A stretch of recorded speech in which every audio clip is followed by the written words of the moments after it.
When was the last time you went out to play?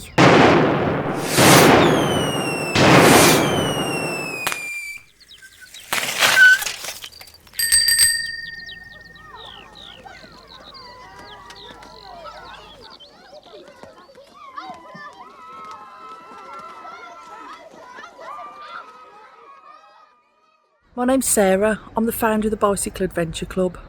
And in the 1970s we lived down the Lie, and I remember playing in our yard, and then eventually I'd venture out into the industrial estate that was just beyond the back of our garden. And then in the 1980s we lived up on Omer Hill, and I'd spend hours climbing around the old Marley hole that was at the top of our road. It wasn't long before I'd got a bike and I could go much further afield, swimming in the Reza through the Netherton Tunnel, following the canals and the train lines as far as I would dare, always making sure I was back home before it was dark or when I was hungry. But all this playing always made me curiouser and curiouser. I wanted to learn about Dudley and how it was defined by its unique geology, from the volcanic intrusions that formed Turner's Hill and Barrow Hill to the 428 million year old limestone outcrops of Wren's Nest and Dudley Castle. This geology fed the Industrial Revolution, black by day and red by night. Mining and heavy industry ransacked the landscape, but its legacy was an incredible playground. Every town and city should have a physical space where people can go to understand, debate and get involved in the past, present and future of where they live, work and play. So when I got the chance to set up an urban room, I knew that I wanted it to be a space where people could come and share their stories about playing in Dudley. How had play sparked their curiosity, connected them to the landscape and inspired them like it had done me. Playtime Dudley ran for 3 sessions at CoLab on the High Street. There were 10 participants in total, and with the power of Parma violets, wagon wheels and cups of tea, we sat and we had a chat about playing in Dudley. Here we go, loopy loop. Here we go, loopy lights. I was born 67, so kind of 70s, 70s kid, even Donny Osmond t-shirts and hot pants. So we were on a council estate, top of a hill, and there were some garages there, and they were like the centre of everything when we'd meet at the garages. So we'd play kick the can and stuck in the mud. There was one person chasing, basically tagged people. Once you were tagged, you had to stand with your legs apart. And the only way that you could be free to carry on with the game was if someone else who hadn't been tagged dove through your legs, and then you were free, and then you could carry on again. But then also one of the highlights was climbing up on the garages and running across the roof. Played over Warrensall Park, near Bumblehole in the tunnel. So yeah, went through the tunnel many times. And we called the vents pepper pots. We would meet by the pepper pots and so on, and then as we went through, we counted the pepper pots as we went through. Did you go through Oakham to Birmingham? Yeah, we would kind of count the pepper pots. It was all outside. It was all like your friends in the neighbourhood. My mum and dad would have rules. Well, my mum would have rules like you can go out, but you can't cross a road. So that would be fun for us then. So we see how far can we get where we're shimmying along someone's fence without actually crossing the road. And that's a game in itself. Yeah, completely. We lived across the road from a church that had a massive field behind it. And when we were allowed to cross over, we used to climb the trees and play in the field.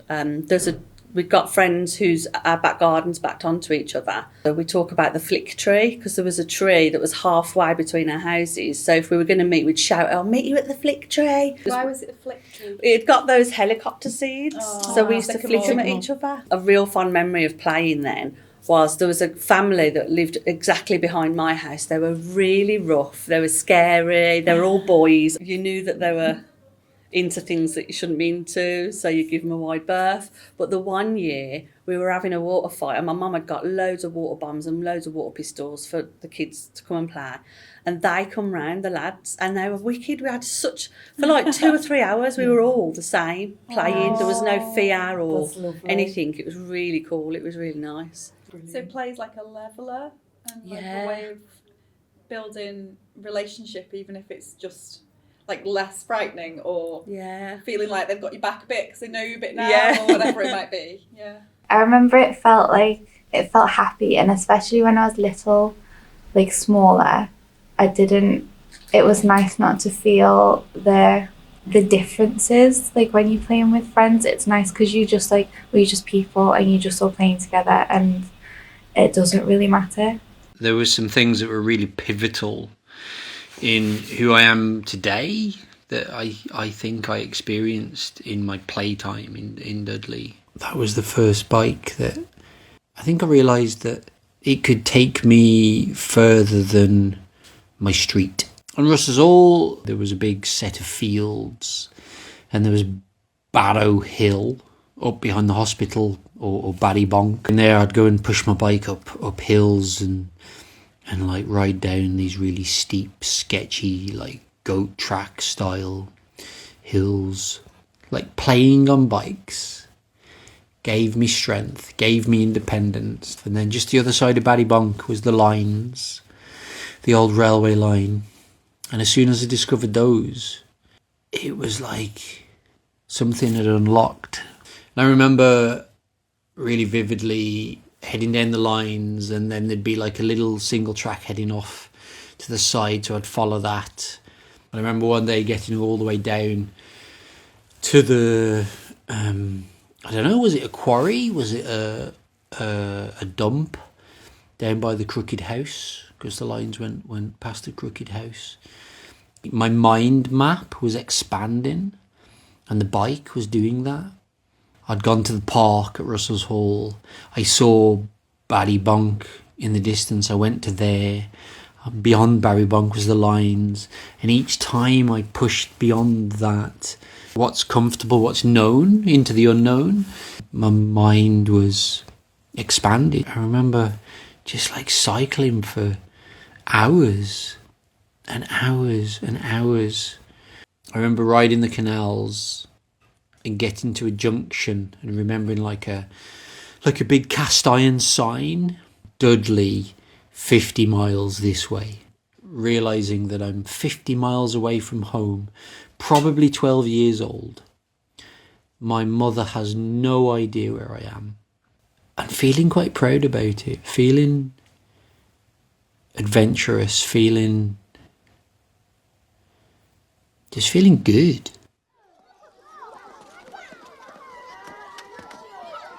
Probably we was allowed to have a bit more freedom, even just to walk to the shop, even at young age. I mean, I remember going up there at 7, running up for my mum, and now there's no way I would let Ella at her age run up to. You've got to be aware of the surroundings. But there was a sense of community. Everybody was out. There was always parents out on the front. But now you need to be aware of with me, because what now's like there's more dangerous people in the world now.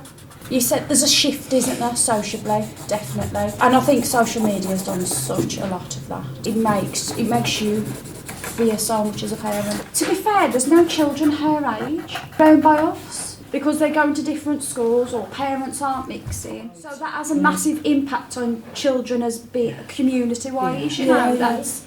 Yeah. So what facilities are there out there now for Ella to go and apply? Nowhere apart from the after school clubs. That's if you can get on one. Yeah, you find with I've certainly found with crafty interactive things like this, it stops when they start school, so it's only for toddlers and mums or dads. And then the things that they do for school-aged children in the school holidays are absolutely heaving, like what you were saying. Yeah. They're so busy. So we tried a couple, but they're heaving, and there's no interaction. It's like you've got to get in, do it, go. There's no time to chill and chat, and you have to pay for them as well. I mean, usually it's only a couple of quid, but we've done loads of them over the years, and we've never come away with a new friend. I think because the way they run like the families come and the people who are hosting it aren't encouraging any interaction. I think it's sad that Travis is not going to get the same experience in the area that I had growing up, but it was different. It was, yeah. I wouldn't cross the road if my mum said don't cross the road. Do you know what I mean? Whereas I don't trust that Travis would listen to the other kids. Right. I lived on a quiet road. Now my road, if you were to walk down it, you'd think it was quiet with the speed bumps, but it ain't. They race down there so fast. I'm terrible. I'm a proper scared mom. When my boys used to go on the slides, I'd be one of these, I'll run all down the slide with you at the side and catch you at the bottom. And instead of just letting him go. Yeah, it really took a while. You know, Mum said, like, oh, you can go over the park on your bike. Because things were okay then, wasn't it? You know, when back in the day, I don't know, that was like early 90s. You know, things weren't bad. There weren't all the crazy pedos and this and the other. Well, there was, but there just wasn't the same kind of coverage in the news.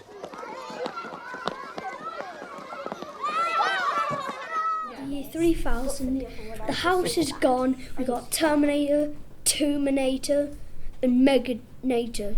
A Meganator?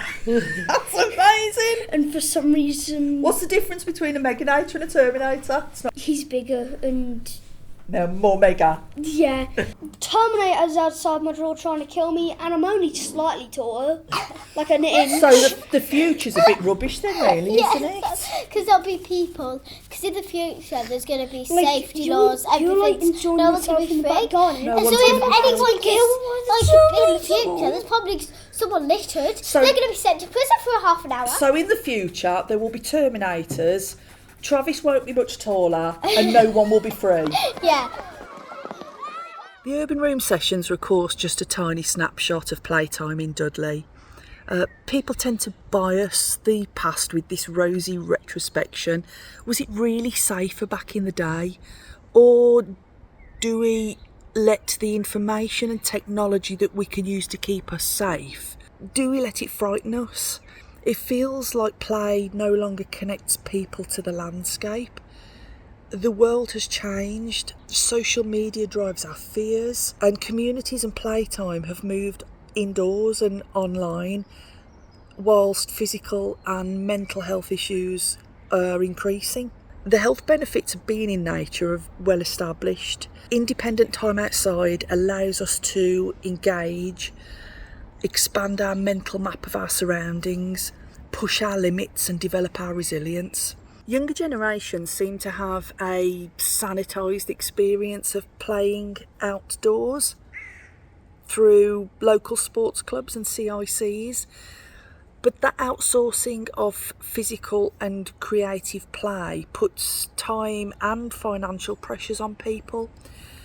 Maybe the world is just moving on and things are just different. Playing indoors is safe, comfortable, passive even. Playing outdoors forces us into something bigger and plugs us into nature, which is more likely to ensure that we flourish and ensure that we thrive. And so I offer you the blue wagon wheel. The story ends, you wake up in your bed and you believe whatever you want to believe. Or I offer you the red wagon wheel, and you stay in Wonderland and we see how deep the rabbit hole goes. Just so you know, the blue wagon wheel was the most popular during the sessions, as well as the Parma violets. We all had Parma violets, but the blue wagon wheel was the most popular because I'll tell you why. It got a jammy layer in it. It's got a jammy layer in it. A cup of tea. Lovely. So that was our Urban Rooms experience. Also, all of the footage that you've seen in this video of the bike riding, that was all filmed within 3 miles of Dudley. So who's coming out to play? Here we go.